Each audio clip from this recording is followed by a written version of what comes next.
Baik, apa kabar ibu-ibu semua? Baik ya. Baik. Oke. Sekarang kita mulai ya. Sebelum salam, saya ingin berpantun. Makan nasi pakai sambal belacan. Jangan lupa pakai daun katuk. Terima kasih saya ucapkan. Assalamualaikum warahmatullahi wabarakatuh.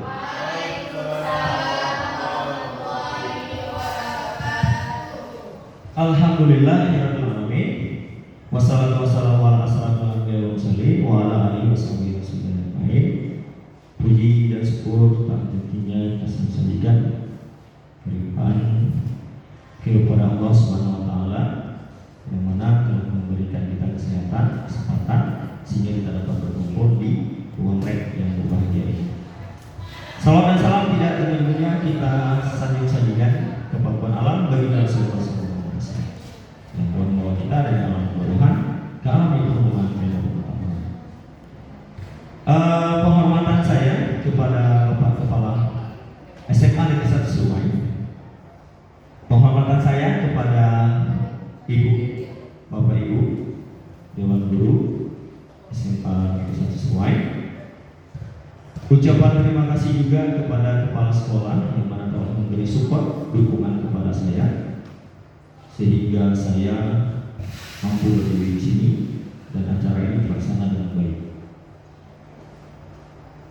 Baik, berdirinya saya di sini tidak lain tidak bukan untuk menyampaikan yaitu proses seminar saya yaitu tentang judul Aksi Nyata Modul 1.4 Diseminasi Budaya Positif.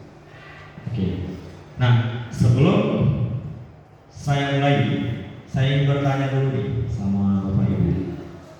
Siapa yang tahu kira-kira ibu-ibu tentang budaya positif itu? Silakan. Silakan.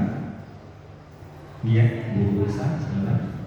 Budaya positif itu budaya yang mengandung tentang nilai-nilai yang ada pada siswa atau murid di dalam sekolah. Oke, bagus. Kita ada siapa untuk Bu Risa? Luar biasa. Sudah benar, terima kasih Bu Risa.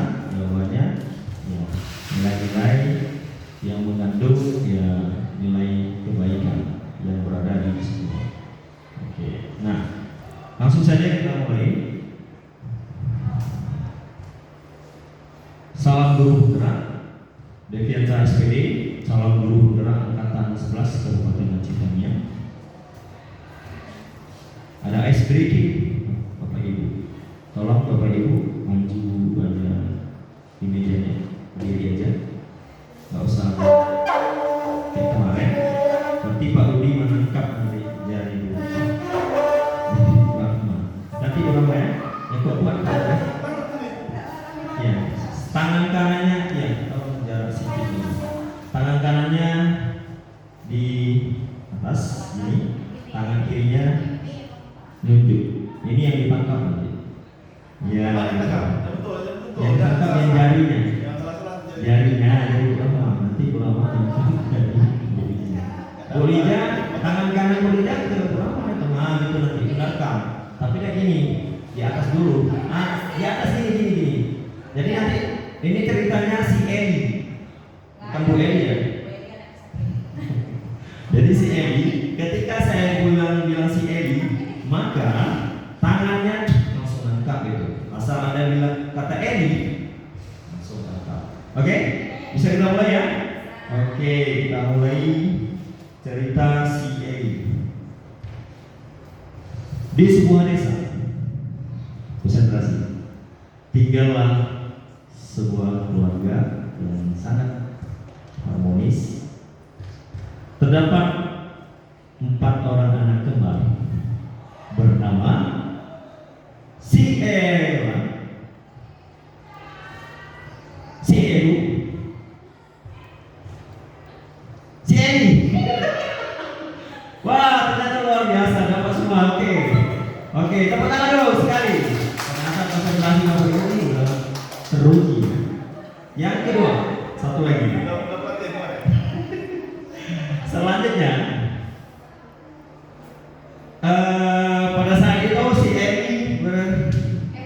Oh, sorry.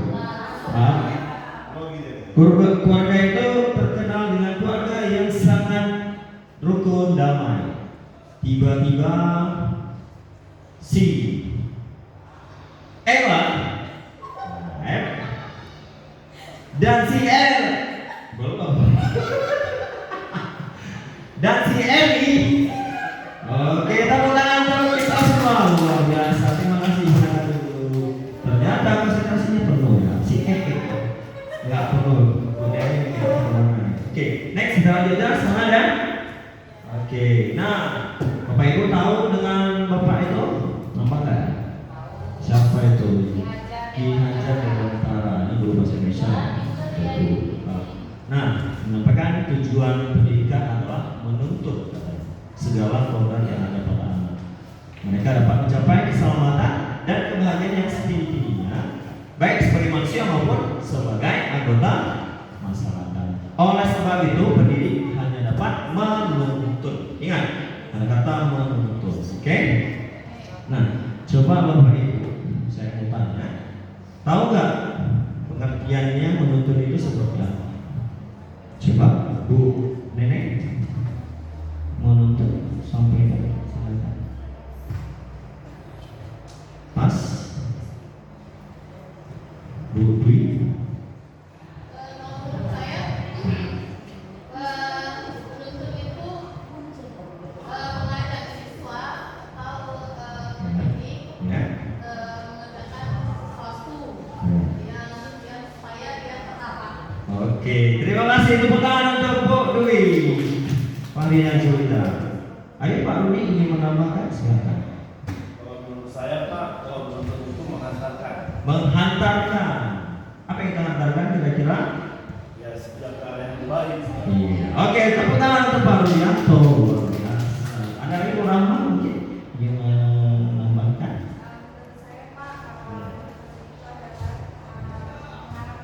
Mengarahkan.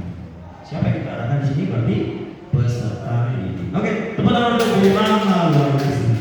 Nah, jadi kita di sini hanya menuntun. Ibaratnya seperti kakek-kakek menuntun cucunya. Habis itu sudah sampai ke tujuan, dan selesai tanggung jawab. Jadi tidak kebutuhan dasar. Nah, kebutuhan dasarnya siapa yang mengadakan? Emak dan ayahnya. Ya, gitu. Oke, saya nggak jelasin lagi ya kebutuhan dasar. Lanjut. Sehingga lahirlah disiplin positif, motivasi perilaku manusia, keyakinan sekolah. Yang ketiga, yang keempat kebutuhan dasar manusia, 5 posisi kontrol restitusi, dan 6 segitiga restitusi. Next, lanjut. Yang pertama, disiplin positif. Nah, tadi disampaikan oleh Bu Risa tadi sudah benar ya. Disiplin positif merupakan suatu cara penerapan disiplin yang mengajarkan anak bertanggung jawab, menumbuhkan kesadaran berdasarkan nilai-nilai kebajikan. Nah, Bapak Ibu udah tahu ya nilai kebajikan. Yuk, 1 nilai kebajikan. Bu Risa, contoh nilai kebajikan. Nilai kebajikan. Contoh. Oke, disiplin ya. Oke, mantap. Bu Nenek, nilai kebajikan? Tahu ya Pak? Berpakaian. Iya. Pinter sangat Bu Ibu nih, cocok loh. Memang guru yang luar biasa ya, Bu Nenek. Oke, kita lanjut. Kita lanjut nih, disiplin diri dari membuat murid memahami dan menyadari berdasarkan motivasi internal. Internal lebih dari dalam, bukan akibat paksaan, pujian ataupun. Kita next saja. Yang kedua adalah keyakinan sekolah atau kelas. Pertama, guru berperan dalam mewujudkan terbentuknya keyakinan sekolah atau kelas dengan adanya kesepakatan antara guru dan murid. Bapak Ibu udah pernah buat kesepakatan kelas belum? Mantap. Poin-poinnya ada ya? Ya, ada dilarang makan di kelas, ada nggak? Ya. Masuk atau datang ke sekolah tepat waktu. Ketika memulai pembelajaran dengan berdoa. Itu biasanya ada ya? Oke. Nah, yang kedua, keyakinan sekolah atau kelas berupa pernyataan-pernyataan universal yang mudah diingat dan dipahami dan harus diterapkan di lingkungan sekolah. Nah, saya tanya, di lingkungan rumah bisa nggak? Ini konteksnya memang di lingkungan sekolah. Kira-kira bisa nggak? Pak? Di lingkungan rumah keluarga bisa dong. Mantap sekali. Iya. Oke, kita lihat dari kelas belajar senang. Bisa lagi melakukan tugas, saling menghargai, merasa aman. Kira-kira siswa kita sudah aman atau belum semuanya? Sudah ya. Nah, kemudian selalu bersikap positif, senantiasa menjadi diri terbaik, besok percaya dan menghormati orang serta barang miliknya. Berkomitmen terhadap setiap tugas, senantiasa membantu. Hormat, kami meyakini bahwa sangat penting untuk menghormati semua orang dan barang milik orang lain. Ya, maksudnya kita sesama mungkin siswa sama teman ya, saling menghargai, sama kalau dengan guru harus hormat.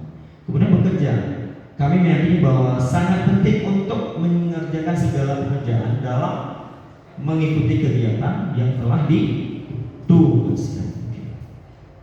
Yang ketiga, posisi kontrol. Nah, ini dia. Restitusi. Nah, sebelum kita masuk kemari, saya mau tanya dulu sama Bapak Ibu.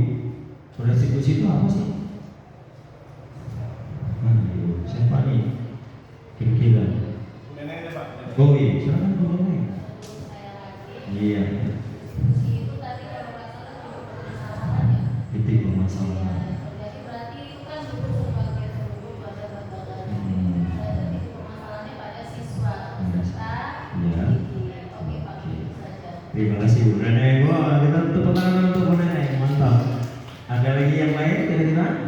Seperti Bu Risa. Silakan, Bu Risa. Iya. Sepertinya cara Cara. kita menghadapi anak juga anak. Oke, selesai. Iya. Cara untuk menyelesaikan masalah itulah ya karena restitusi, kontrol restitusi. Oke, kita masuk guru sebagai penghukum, guru sebagai pembuat merasa bersalah, guru sebagai teman, guru sebagai pemantau, dan guru sebagai manajer.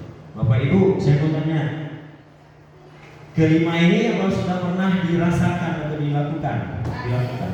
Ya, silakan. Saya nomor 2 bertanya tuh Pak. Iya, silakan. Guru sebagai perempuan merasa bersalah itu seperti apa Pak contohnya? Oh, merasa bersalah ya. Merasa bersalah misalnya guru terlambat.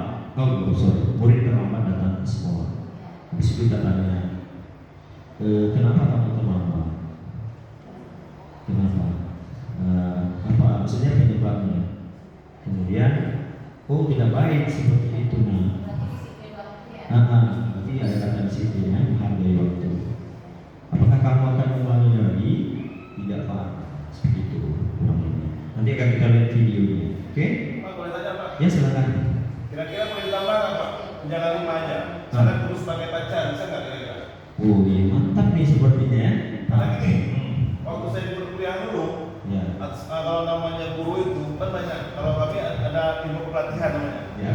Jadi kalau banyak menurut psikologinya, guru itu sebagai sahabat bisa, Ya. sebagai teman bisa, Iya. beda. Teman sahabat kan beda. Iya. Ada lagi dia sebagai pacar. Sebagai pacar. Artinya gini, pacarnya bukan pacar yang harus gimana gitu kan?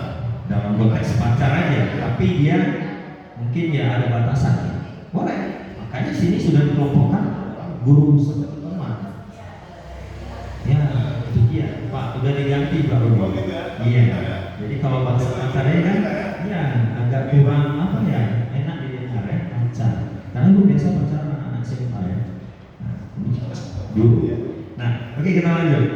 Video 5 posisi kontrol. Siap untuk menyaksikan video ini? Oke, kita putar ya. Silakan ditonton dulu secara seksama. Oh, jalan. Salam bahagia Ibu dan Bapak Guru yang baik. Dalam menerapkan disiplin positif restitusi, salah satu program yang dikenakan adalah 5 posisi kontrol. 5 posisi kontrol dalam restitusi adalah proses perjalanan seorang pendidik agar dapat mengenali dirinya. Pada video kali ini, kita akan membahas tentang 5 posisi kontrol yang dikembangkan oleh Diane Dawson dan contoh penerapannya.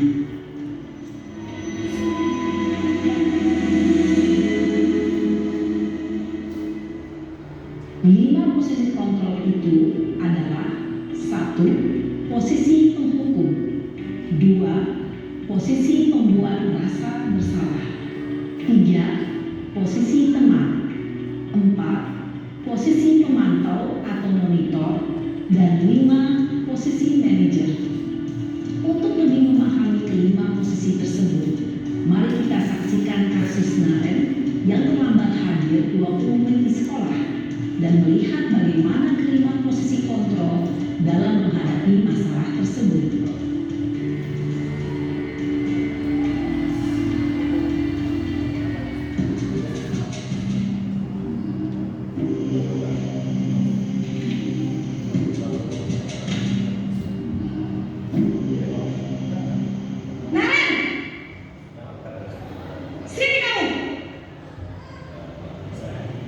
Selamat pagi, Bu. Selalu terlambat. Kamu deh, pasti terlambat. Maaf, Bu. Saya Apa? Apa coba? Alasan kamu apa lagi? Kapan sih kamu tidak terlambat? Malas sekali ya kamu jadi anak.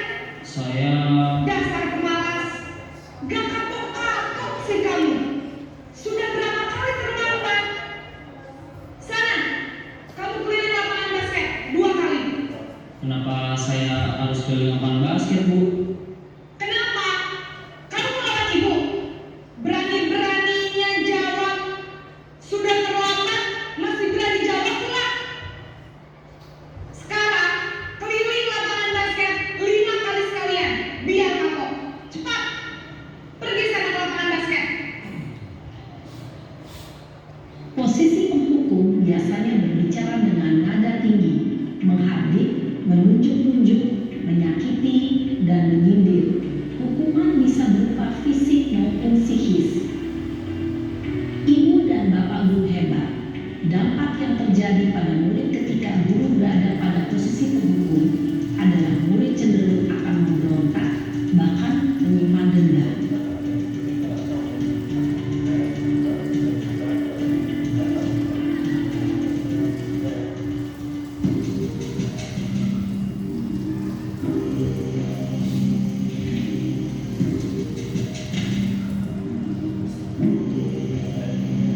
Naren,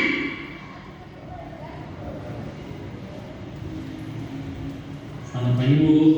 Naren. Kamu kenapa terlambat lagi, nak? Ya Tuhan, Naren. Kamu senang ya bikin ibu susah ya? Kalau kamu terlambat lagi, nanti ibu yang ditegur bapak kepala sekolah, nak. Disangka ibu tidak bisa membina kamu. Duh, gimana ini? Maaf, Bu. Duh, Gusti Naren. Kamu suka ya kalau ibu ditegur bapak kepala sekolah? Terus, sekarang ibu harus tulis apa ini di buku absen? Ini kamu sudah sering terlambat loh. Ibu harus apa coba? Maaf, Bu. Maaf sekali.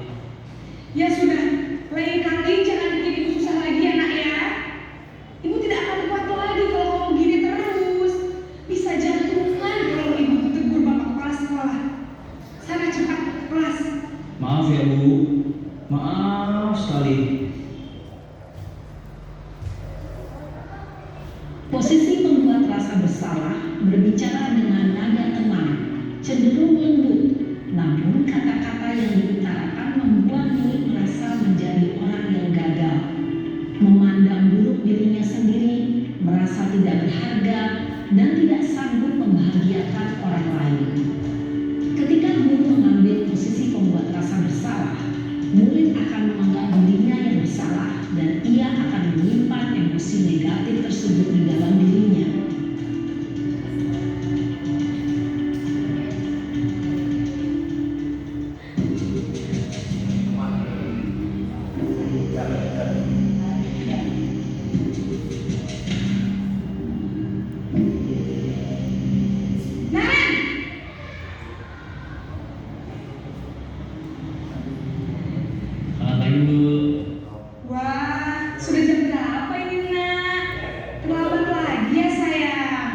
Iya Bu, habis ibu saya lupa bangunkan saya Bu. Kamu malah menyalahkan ibu kamu. Kamu bukannya anak yang larinya paling kencang. Kok terlambat sih? Iya Bu, saya memang terlambat bangun tadi. Jadi biarpun saya lari kencang, tetap gak kekejar Bu. Ya sudah sana, nanti lain kali larinya lebih kencang lagi ya. Biar gak terlambat lagi. Bikin seneng ibu, demi ibu. Bisa kan? Bisa lah Bu. Ya sudah sana masuk kelas. Ibu beresin urusan absen kamu. Kamu ini ada-ada saja. Dalam posisi teman, guru berbicara dengan nada suara ramah, akrab, cenderung bersenda gurau untuk menjaga suasana tetap santai.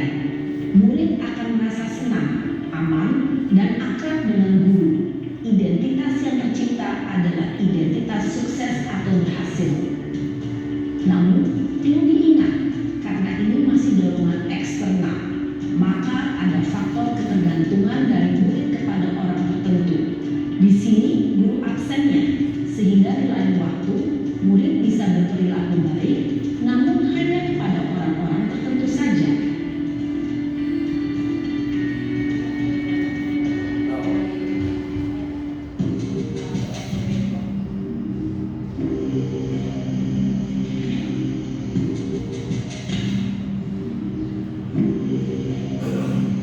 Naren!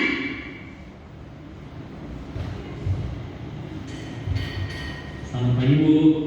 Naren, apa peraturan sekolah kita tentang jam berapa kita harus masuk sekolah, Nak?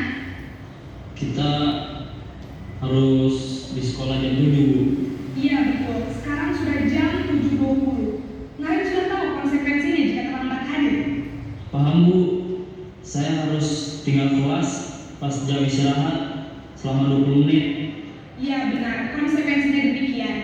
Jadi nanti jam 9.30 pas istirahat, kamu harus tinggal di kelas, kerjakan tugas tambahan untuk ketertinggalan kamu, ya? Baik Bu.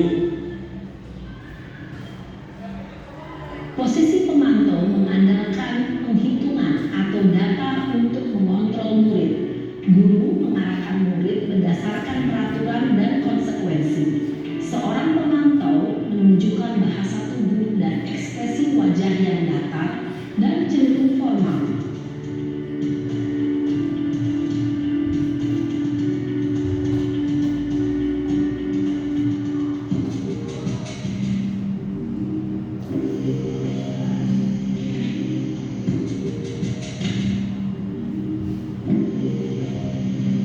Naren!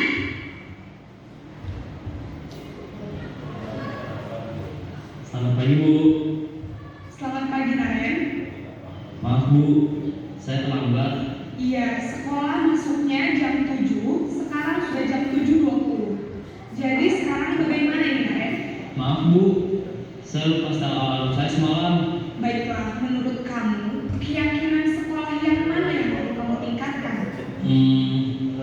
Menghargai diri sendiri dan orang lain mungkin ya Bu. Setuju. Jadi, apakah Naren meyakini prinsip saling menghormati tersebut? Iya Bu, saya meyakininya. Apakah Naren bersedia memperbaiki masalah keterlambatan ini? Bersedia Bu. Bagaimana kamu akan memperbaiki masalah keterlambatan ini? Saya akan coba untuk tidak lupa menyetel alarm saya Bu. Baik, kalau Naren lupa menyetel alarm di rumah, ada orang yang kira-kira bisa bantu mengingatkan tidak? Ada Bu, kakak saya, Kak Emma. Ada lagi selain Kak Emma? Selain Kak Emma, ada ibu saya. Baik, jadi yang mengingatkan Naren adalah Kak Emma dan ibu kamu ya? Kira-kira akan mulai setel alarm kapan nih Naren? Setelah pulang sekolah, akan segera saya lakukan. Baik, jadi Naren akan setel alarm untuk bangun besok pagi dan akan diingatkan oleh kakak dan ibu dan Naren ya? Ada lagi yang mungkin perlu dilakukan Naren? Agar tidak terlambat bangun lagi. Tidak ada Bu. Baik Naren, terima kasih untuk kerjasama kamu. Sekarang kamu perlu kembali ke kelas untuk belajar. Baik Bu, terima kasih. Posisi manajer adalah posisi kontrol yang disarankan untuk membimbing murid memiliki sikap disiplin yang positif, yaitu murid yang mandiri, bertanggung jawab, dan dapat memecahkan masalah. Tujuan dari posisi ini adalah agar murid dapat berefleksi atas tindakannya. Guru akan dengan tulus memberikan pertanyaan-pertanyaan bermakna, sehingga membuat murid dapat belajar dari kesalahannya dan mencari sebuah solusi untuk menyelesaikannya. Ibu dan Bapak guru hebat, setelah mengamati adegan kelima posisi kontrol tadi, kira-kira posisi mana yang paling ideal? Posisi mana yang dapat menunjang motivasi intrinsik murid? Ya, tentu posisi manajer. Posisi ini memang posisi ideal yang ingin dituju setiap pendidik. Pada posisi inilah, guru dapat menerapkan disiplin positif yang berpihak pada murid, yang memerdekakan murid. Perjalanan seorang pendidik tentunya tidak mudah untuk sampai pada posisi seorang manajer. Namun, tujuan kita pasti, yaitu menciptakan murid-murid yang mandiri, merdeka, dan bertanggung jawab. Semoga penggambaran 5 posisi kontrol yang telah diperlihatkan ini dapat menjadi ajang refleksi bagi kita semua, agar dapat terus mengasah dan menerapkan disiplin positif yang memerdekakan murid. Mari terus berlatih dan bersemangat. Selamat menerapkan. Salam dan bahagia, Ibu dan Bapak guru hebat.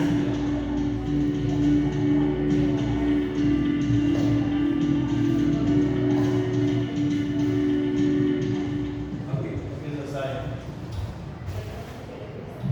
Baik, jadi dari video yang ditayangkan tadi 5 posisi kontrol, kira-kira yang paling terbaik yang mana tuh? Yang terakhir. Karena dia ada saran ya, sarannya.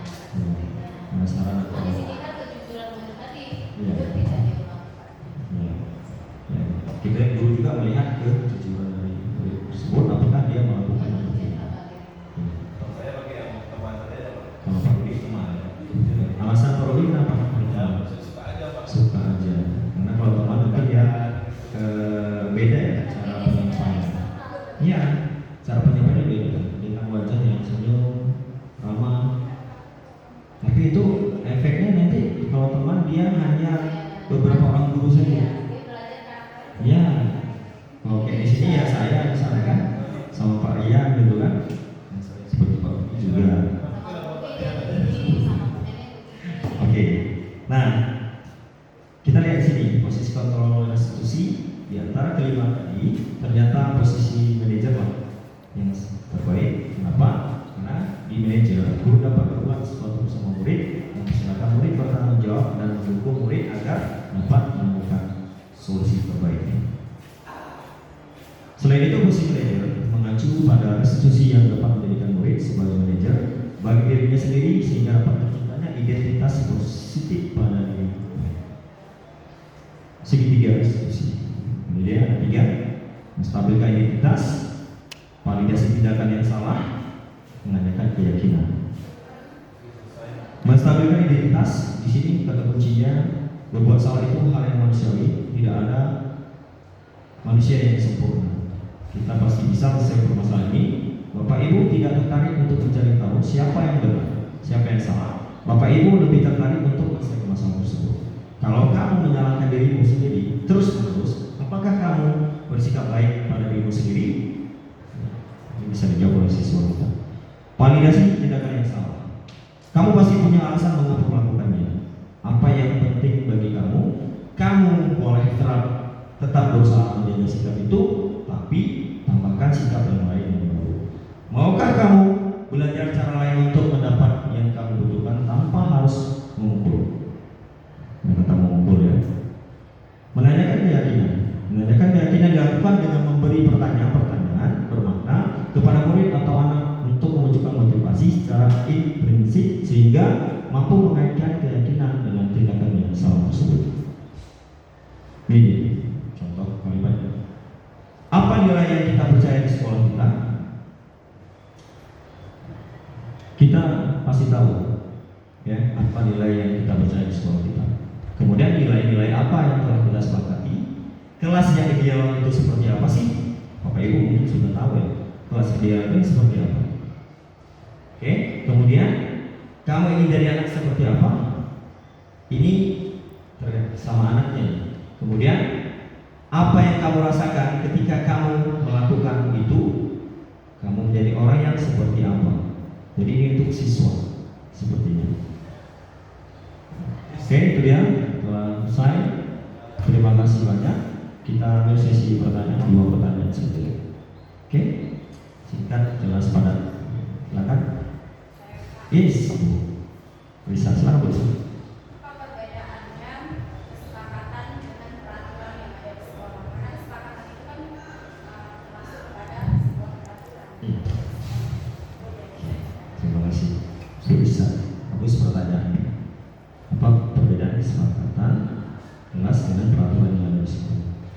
Ini langsung aja saya jawab. Kalau kesepakatan kelas itu dibuat di dalam kelas tentunya secara khusus.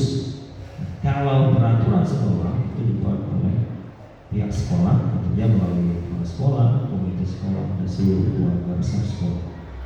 Seperti itu. Dan peraturan sekolah itu lebih tinggi posisinya dibandingkan dengan kesepakatan kelas yang mungkin hanya mengikat sementara. Oke, terima kasih. Terima kasih Bu Risa. Oke, satu lagi pertanyaan tambahan. Ayo Bu, siapa tadi? Kira-kira Bu Rahma. Silakan Bu Rahma. Ya, silakan. Apa perbedaan guru sebagai pemantau dengan proses restitusi? Ya, terima kasih Bu Rahma. Guru sebagai pemantau tadi kan dengan proses restitusi secara keseluruhan. Guru sebagai pemantau berarti itu ketika murid itu bersalah, ia hanya sepintas saja. Misalnya seorang guru memanggil siswa tersebut misalnya terlambat ya. Jadi kalau memantau seperti tadi, dia hanya mengatakan konsekuensimu apa kalau terlambat. Oh, saya akan tidak ada jam istirahat. Saya tambah berapa menit. Nanti mungkin dia pulang nanti baru dia makan seperti itu. Jadi kalau yang konsekuensinya langsung ya. Kalau yang restitusi, dia ini dipanggil dulu ke ruangan khusus, bisa juga BK di situ bersama guru BK, lalu menyampaikan apakah kamu telah melanggar peraturan sekolah, kalau melanggar apa konsekuensinya, dan itu secara lebih mendalam lagi, tidak seperti pemantau sama seperti tadi ya.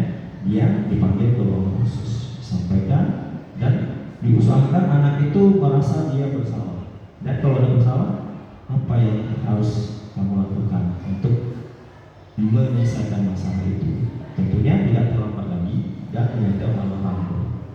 Oke, terima kasih banyak, sudah jelas belum? Terima kasih banyak. Jadi sudah selesai Bapak Ibu. Terima kasih saya ucapkan atas waktunya pada hari ini. Niat baiknya hanya Allah yang akan membalas kebaikan Bapak Ibu, dan kita mudah-mudahan menjadi guru yang bergerak dan menggerakkan. Amin ya rabbal alamin.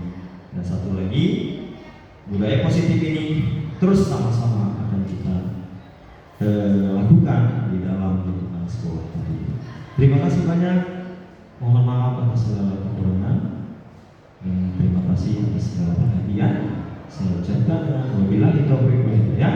Assalamualaikum warahmatullahi wabarakatuh.